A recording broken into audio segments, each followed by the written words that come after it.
ਵਿਖਾ ਲੈਣਗੇ ਆਪ ਦਾ। ਦੋਸਤੋ ਤੁਸੀਂ ਦੇਖ ਰਹੇ ਹੋ ਸੋਹਣਾ ਪੰਜਾਬ ਟੀਵੀ ਤੇ ਮੈਂ ਤੁਹਾਡਾ ਮੇਜ਼ਬਾਨ ਮੁਹੰਮਦ ਸਾजिद। ਦੋਸਤੋ ਸਾਰਿਆਂ ਨਾਲੋਂ ਪਹਿਲੇ ਸਾਡੇ ਸੋਹਣਾ ਪੰਜਾਬ ਨੂੰ ਕਰੋ ਸਬਸਕ੍ਰਾਈਬ ਤੇ ਨਾਲ ਬੈਲ ਆਈਕਨ ਦੇ ਬਟਨ ਨੂੰ ਕਰ ਦਿਓ ਪ੍ਰੈਸ ਤਾਂ ਕਿ ਸਾਡੀ ਹਰ ਨਵੀਂ ਆਉਣ ਵਾਲੀ ਵੀਡੀਓ ਤੁਹਾਡੇ ਤੱਕ ਬਾਸਾਨੀ ਪਹੁੰਚੇ। ਅੱਜ ਤੁਹਾਡੇ ਵਾਸਤੇ ਦੋਸਤੋ ਇਹ ਪਹਿਲਾਂ ਝੋਟੀ ਲੈ ਕੇ ਆਏ, ਦੇਖ ਲਓ ਮਾਸ਼ਾਅੱਲਾ ਮੁੜੇ ਹੋਏ ਸਿੰਘ ने, निक्के निक्के ਸਿੰਘ ने, चिट्टियां अखां ने माशाल्लाह, सोहनी बूथी है, पहलन झोटी है। कैमरामैन सर जरा चड्डा भी दिखाओ झोटी का, काली घट है दोस्तों।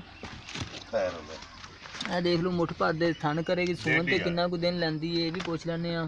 सोहना चड्डा लई खलोती है, 8-7 दिन लवेगी जी, वो पूछ लैने। अच्छा जरा पिछों भी दिखाओ, डर रही है थोड़ी दोस्तों। दोस्तों देख लो माशाल्लाह पिछों भी सोहना चड्डा है, पहला सूआ है झोटी का।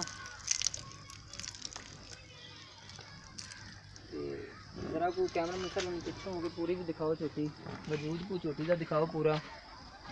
है दोस्तों माशाल्लाह देख लो सोहनी झोटी है। कहता मालक अपने कोल ही खड़े हुए ने, उन्हें मारा कोई कमाओ। हाँ दिखाओ।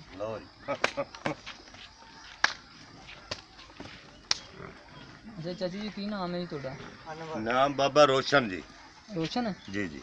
अच्छा ਇਹ ਕਿਹੜੀ ਝੋਟੀ ਹੈ, ਕਿੰਨੇ ਦਿਨ ਲੈਂਦੀ ਹੈ? ये जी 7-8 दिन लवेगी। 8 ਦਿਨ? ਮੈਂ ਤਾਂ 10 ਕੁ ਦਿਨ ਲੈਂਦੀ नहीं 7-8 दिन सूपेगी अच्छा। इंशाल्लाह सूपेगी। पता सानू मुड़ घर दियां महीने ਤੇ ਦੁੱਧ ਕਿੰਨਾ ਕਰੇਗੀ? ਦੁੱਧ ਜੀ ਇਹਦੀ ਭੈਣ ਹੈ, ਤੁਹਾਨੂੰ ਪਹਿਲਾਂ ਸੁਣਦੀ ਪਈ ਹੈ ਨਾ, ਇਹਦੀ ਨਾਲ ਦੀ ਭੈਣ ਹੈ, ਪਹਿਲਾਂ ਸੂਈ ਸੀ, ਦੂਜਾ ਸੂਆ ਸੂਣੀ। ਅੱਛਾ ਪਹਿਲੇ ਸੂਏ ਦਾ ਇਹਦਾ ਦੁੱਧ 14-15 ਲੀਟਰ ਦੁੱਧ ਸੀ। ਠੀਕ ਹੈ ਜੀ, ਤੇ ਇਹ ਵੀ ਇਨਸ਼ਾਅੱਲਾ ਉਹਦੇ ਨਾਲੋਂ ਵੀ ਚੰਗੀ ਹੈ। ਅੱਛਾ 14-15 ਲੀਟਰ ਦੁੱਧ ਦੇਵੇਗੀ ਇਨਸ਼ਾਅੱਲਾ ਅੱਲਾ ਦੇ ਤੇ ਫਜ਼ਲ। ਦਿਨ ਕਿੰਨੇ ਲੈਂਦੀ ਸੂਣ ਤੇ? ਸੂਣ ਦੇ ਦਿਨ 8 ਦਿਨ ਲੈ ਲਵੇ, 9 ਦਿਨ ਲੈ ਲਵੇ, 7 ਦਿਨ ਲੈ ਲਵੇ, ਇਹਨਾਂ ਦਿਨਾਂ ਹੀ ਸੂ ਪੈਗੀ। ਅੱਛਾ ਦਿਨ ਇਹਦੇ ਪੂਰੇ ਹੋ ਗਏ ਨੇ, 11ਵੇਂ ਚ ਪਈ ਹੋਈ ਹੈ। ਅੱਛਾ ਤੇ ਇਹਦੀ ਕੀਮਤ ਕਿੰਨੀ ਹੈ? ਕੀਮਤ ਪੁੱਤਰੇ ਦੇ 2 ਵੀ ਹੈ। 2 ਵੀ? 2 ਵੀ। ਤੇ ਪਿਆਰ ਮੁਹੱਬਤ ਹੈ?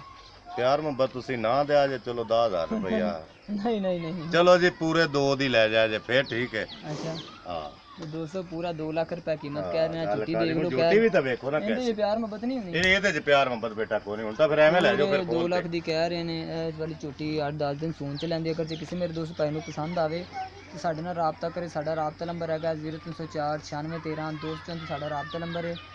ਤੇ ਮਿਲਨੇ ਆ ਅਗਲੀ ਵੀਡੀਓ 'ਚ। ਅੱਲਾਹ ਹਾਫਿਜ਼।